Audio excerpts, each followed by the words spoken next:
नमस्कार, मैं हूं ममता सिंह। आप देख रहे हैं वर्ल्ड इंफॉर्मेशन न्यूज। चलिए शुरुआत करते हैं इस वक्त से जुड़ी हुई खास बड़ी और विशेष खबरों से। शिक्षा नहीं, सिफारिश की पाठशाला, शासन आदेश कुचले गए, नियमों की हत्या और अतिथि शिक्षक की अवैध तैनाती। जब शिक्षा व्यवस्था नियमों से नहीं सिफारिश और मनमानी से चलने लगे तब यह मान लेना चाहिए कि भविष्य की नींव कमजोर की जा रही है। विकासखंड चित्रंगी के जीपीएस बड़कुड़ अधिकारी टोला विद्यालय में अतिथि शिक्षक की नियुक्ति का मामला इसी कड़वी सच्चाई का जीवंत उदाहरण बनकर सामने आया है।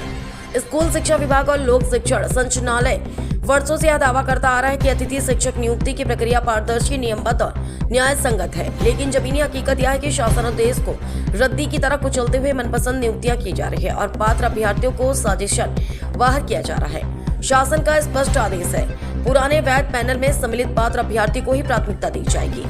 फिर सवाल उठता है कि जब पुराने पैनल में दर्ज प्रिया देवी द्विवेदी मौजूद थी तो उन्हें किस अधिकार से नजरअंदाज किया गया और किसके संरक्षण में लालपति साके, जिनका नाम पैनल में है ही नहीं, अतिथि शिक्षक बना दिए गए। यह कोई प्रशासनिक भूल नहीं बल्कि नियमों की सुनियोजित हत्या है।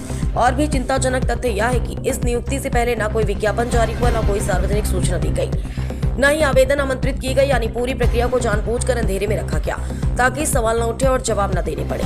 यही नहीं, शासन का एक और स्पष्ट निर्देश यह है कि यदि विद्यालय में 20 विद्यार्थियों पर एक शासकीय शिक्षक उपलब्ध है तो अतिथि शिक्षक की नियुक्ति नहीं की जा सकती। इसके बावजूद नियमों को रौंदते हुए पदस्थापना कर दी गई। यह सवाल अब सिर्फ एक नियुक्ति का नहीं रहा, यह सवाल है क्या शिक्षा विभाग में कानून सिर्फ कमजोरों के लिए है?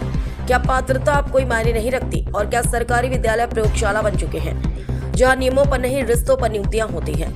सबसे बड़ा प्रश्न यह है कि इतनी खुली नियम विरुद्ध कार्यवाही बिना अधिकारियों के मिलीभगत से कैसे संभव है? क्या यह मान लिया जाए कि जिम्मेदार अफसर या तो पूरी तरह अक्षम है या फिर जानबूझकर आंखें मूंदे हुए हैं?